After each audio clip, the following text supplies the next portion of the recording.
Bonjour et bienvenue aux Avant-Postes, l'émission qui cherche un sens au chaos du monde. De quoi Palantir est-il le nom? Je parle évidemment de l'entreprise américaine coucounée par le fonds d'investissement de la CIA à sa naissance en 2003 et qui propose des logiciels pour agréger et analyser des millions de données. Palantir travaille essentiellement pour le renseignement et l'armée. Mais aujourd'hui, l'ambition de son dirigeant vise à créer une nouvelle doctrine politique fondée sur la technologie sécuritaire. Pour en parler, je reçois Reina Stamboliska, présidente de RS Stratégie, experte en diplomatie du numérique, enseignante associée à Sciences Po Paris, et Baptiste Robert, hacker éthique et patron de Predicta Lab, une société de cybersécurité. Bonjour à tous les deux. Bonjour. Allez, chacun dans vos mots rapidement. On commence par vous, Reina. C'est quoi pour vous Palantir? C'est une tension. Une tension. Oui. On développera. Et pour vous? C'est une société américaine, un mastodonte américain qui profite de l'ère du temps et qui est très bien infiltré au bon niveau, aux bons endroits, et ça de manière de plus en plus mondiale, on va dire. Alors Reina Stamboliska, elle fait quoi exactement cette société, concrètement? Concrètement, elle édite 3 logiciels. Donc, quand on dit Palantir, c'est très vague. Ouais. Il y a beaucoup de légendes urbaines qui circulent. Concrètement, elle édite 3 logiciels, donc Gotham, Foundry et la couche IA, on va dire.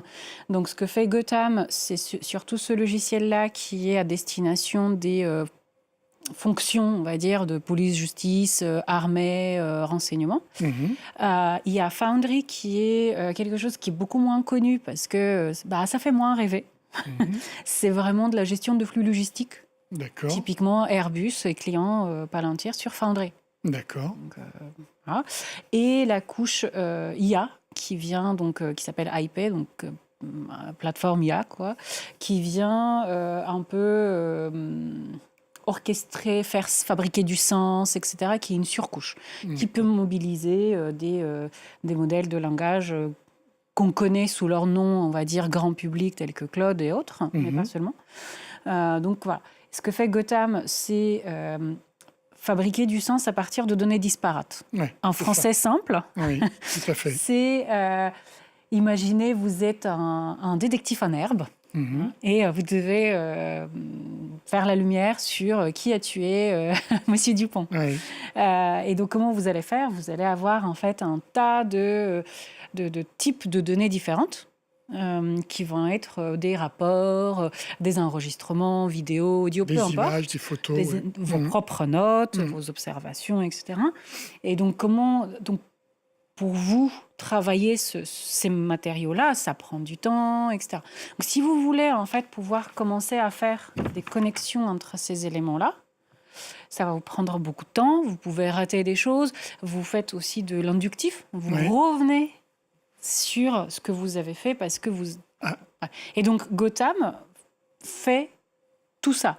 Ce qui est, et c'est là où je rejoins Baptiste et je reviens sur mon mot tension. Pourquoi tension? Parce que Baptiste a raison, c'est une entreprise qui, de par son utilité finalement, mais aussi de par son influence politique, s'infiltre partout. Alors, et la tension, je finis là-dessus, et la tension, c'est ce que font ces logiciels, c'est utile aux gens qui les utilisent.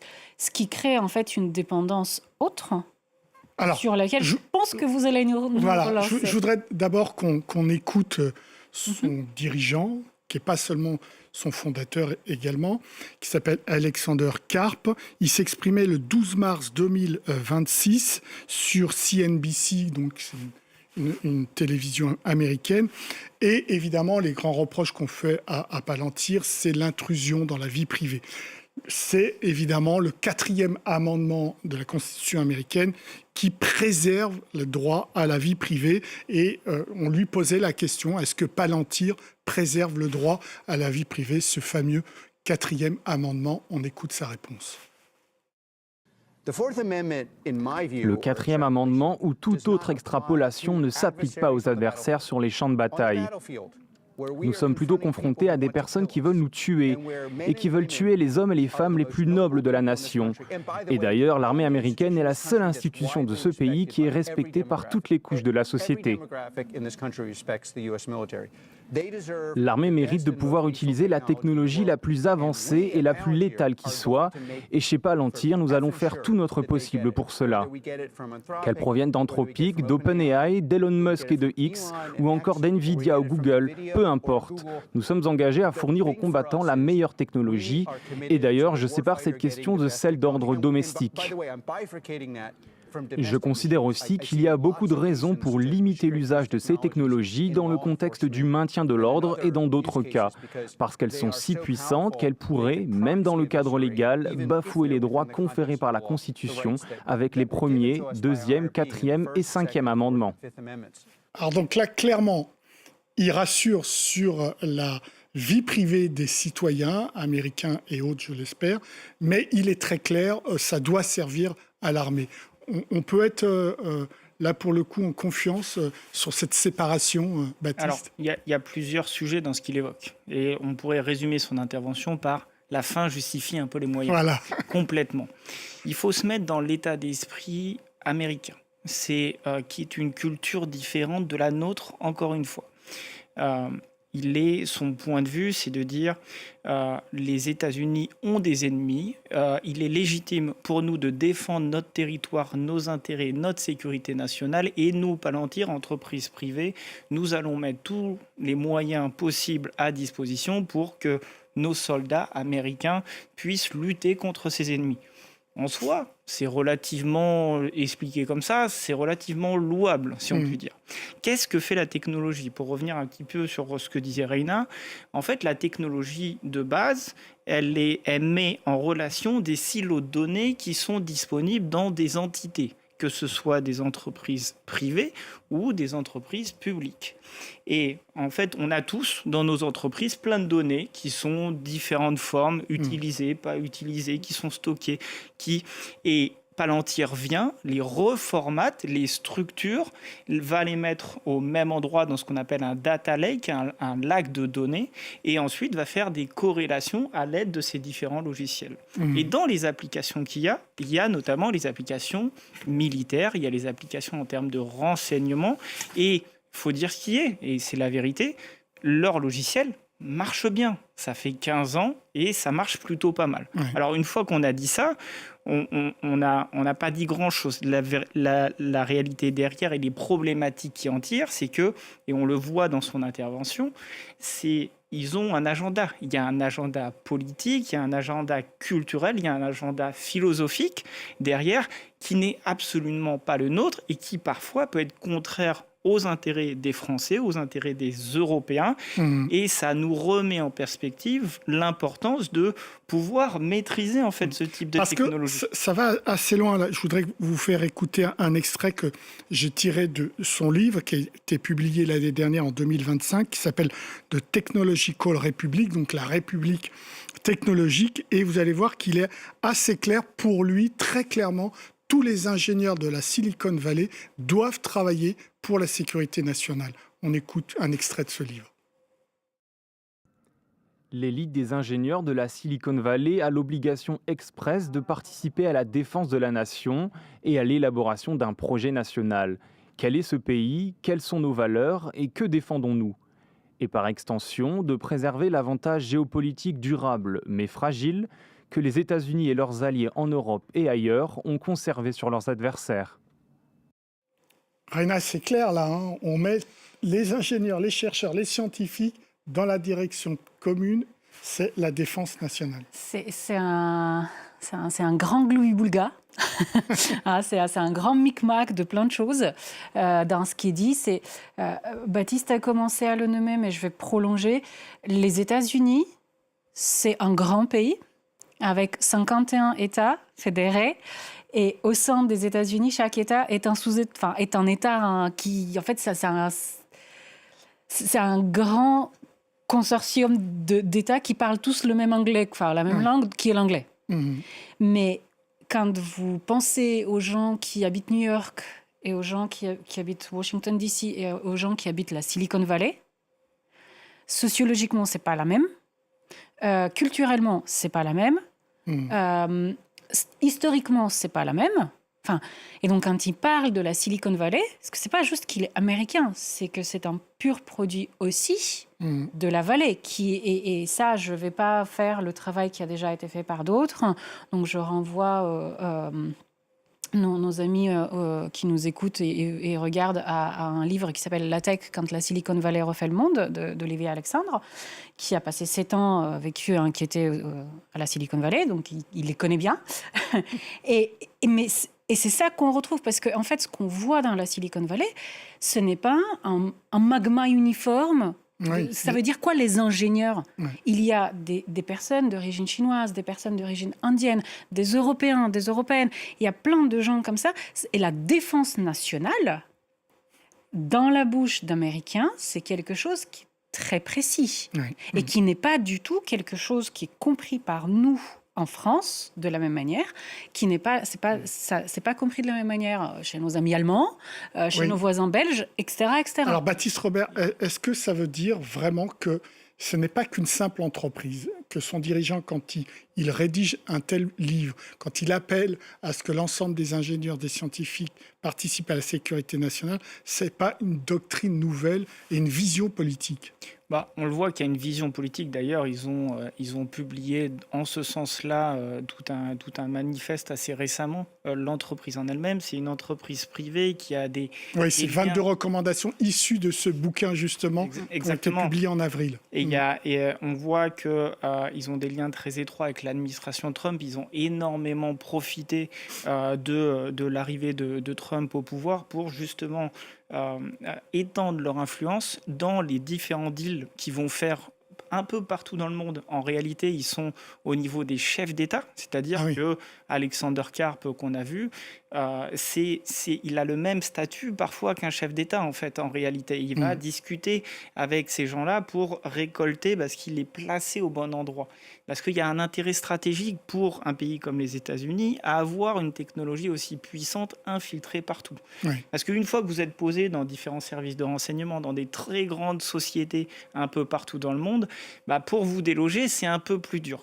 Et dans les propos d'Alexander Karp qu'on a vus, qui ont été cités, ça doit aussi, nous, en tant que Français et Européens, nous faire réagir. C'est-à-dire que... Alors justement, on va en parler des Européens, mais avant tout, je voudrais que vous nous disiez si oui ou non, vraiment les technologies de Palantir ont servi dans la guerre en Iran, ont servi dans le fait que Maduro ait été kidnappé par les forces spéciales américaines. Alors, à mon grand regret, je ne suis pas dans les petits papiers.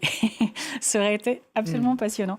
Mais plus sérieusement, il y a, sur la guerre en Iran, en fait, il y a un saut, entre guillemets, qualitatif, qui est avec le projet Maven, donc qui est on va dire, la couche IA qui est rajoutée à tout ce que Palantir fait déjà. Maven, M-A-V-E-N. Voilà. Et en fait, c'est là où c'est quelque chose qui mérite d'être explicité. C'est nous tous et toutes, ce qu'on fait généralement dans la vie pour prendre une décision et pour faire une action, c'est ce que les militaires désignent comme la boucle ODA. Observer, orienter, décider, agir. C'est ce qu'on fait quand on veut faire les courses. On fait ça, sauf qu'on le formalise pas comme ça dans nos têtes.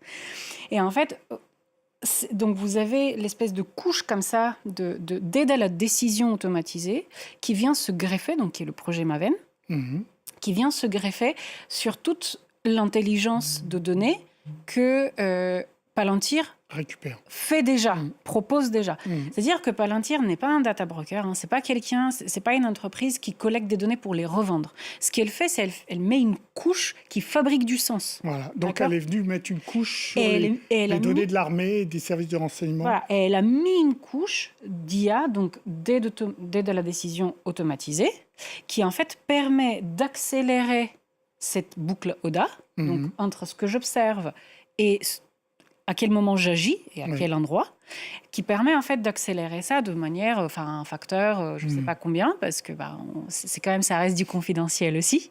Donc on ne sait pas. Mais en tout cas, c'est ce qui présentait. Est-ce que c'est vrai ? Est-ce que ce n'est pas vrai ? À quelle vitesse, etc., c'est peut-être pas le sujet. Donc, je reviens à mon mot-clé du départ, de la tension.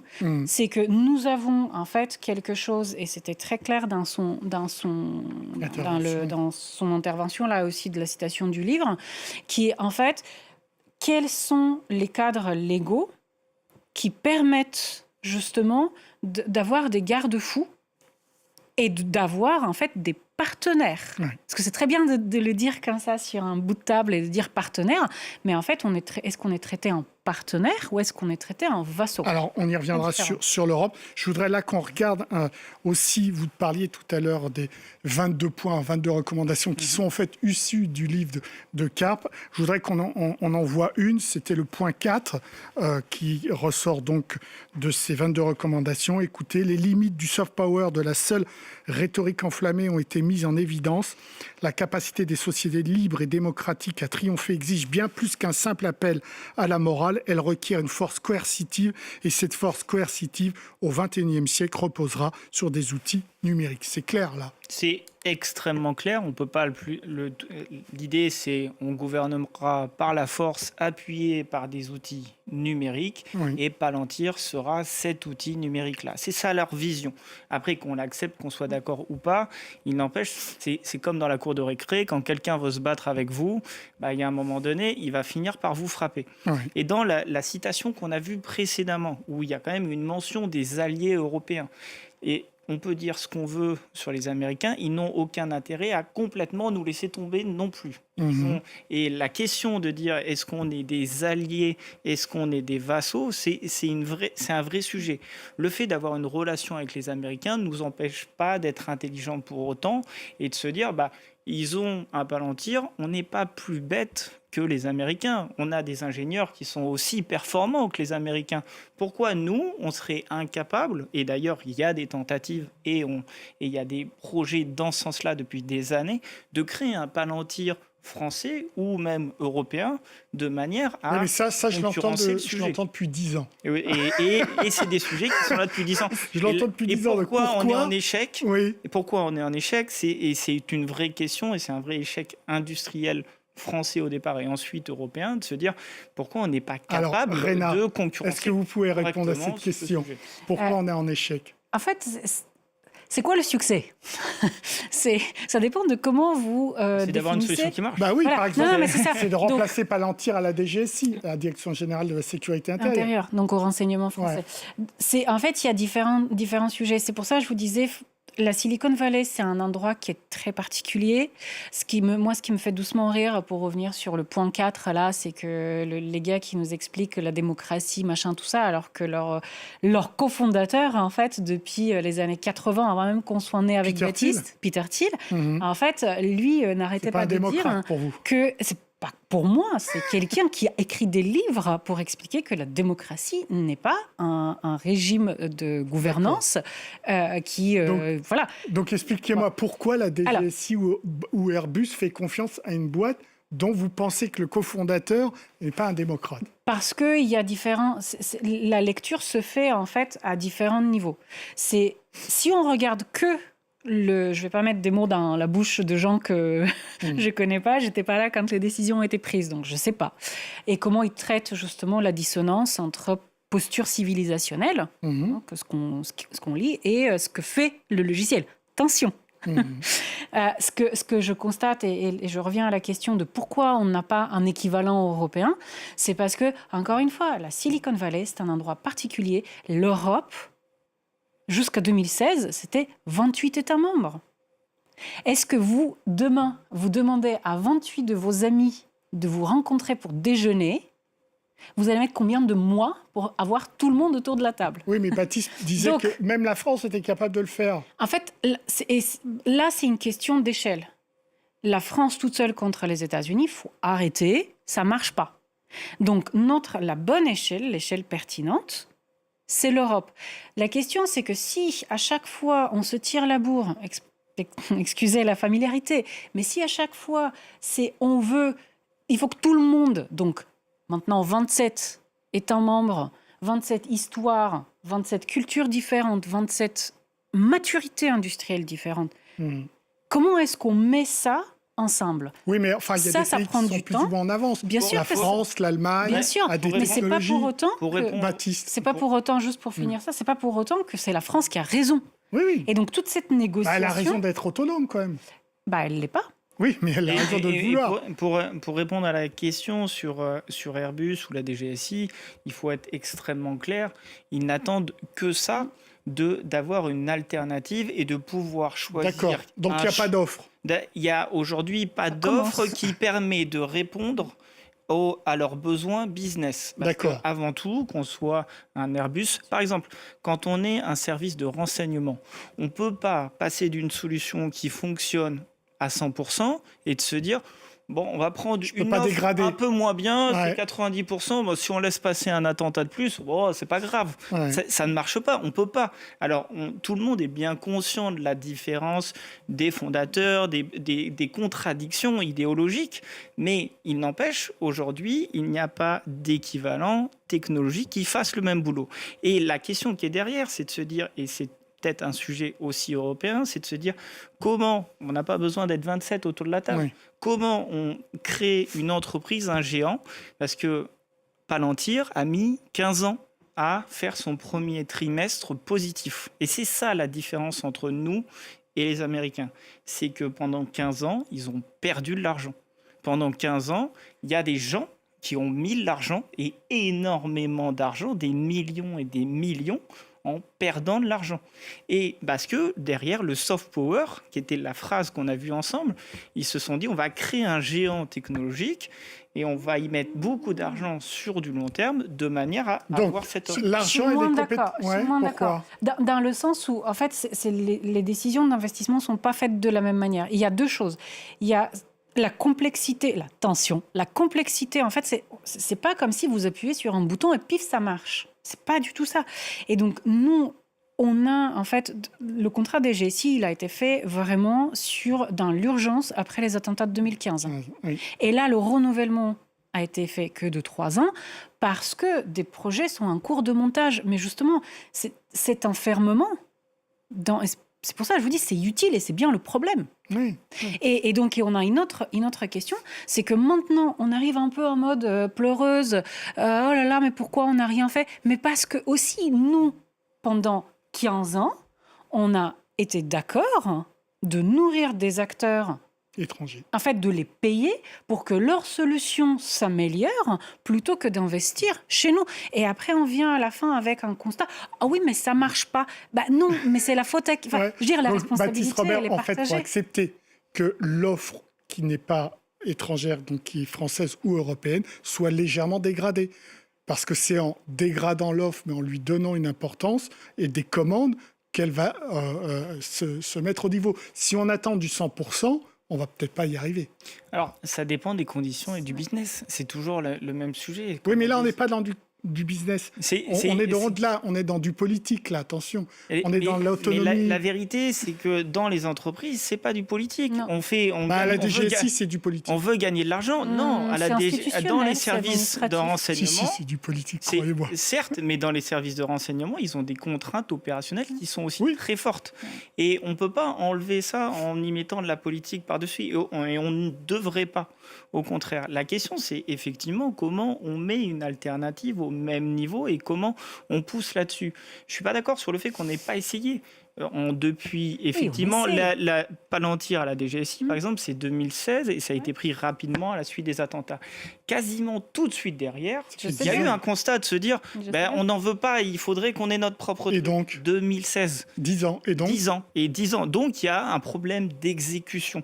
Il n'y a pas un manque de volonté, il y a un problème d'exécution, d'investissement. Et c'est le vrai sujet. Et de se Donc dire, pour vous, c'est l'argent, c'est pas la c'est compétence des l'argent et ingénieurs. l'accompagnement au changement. Parce que l'argent Oui. tout seul ne fait pas tout.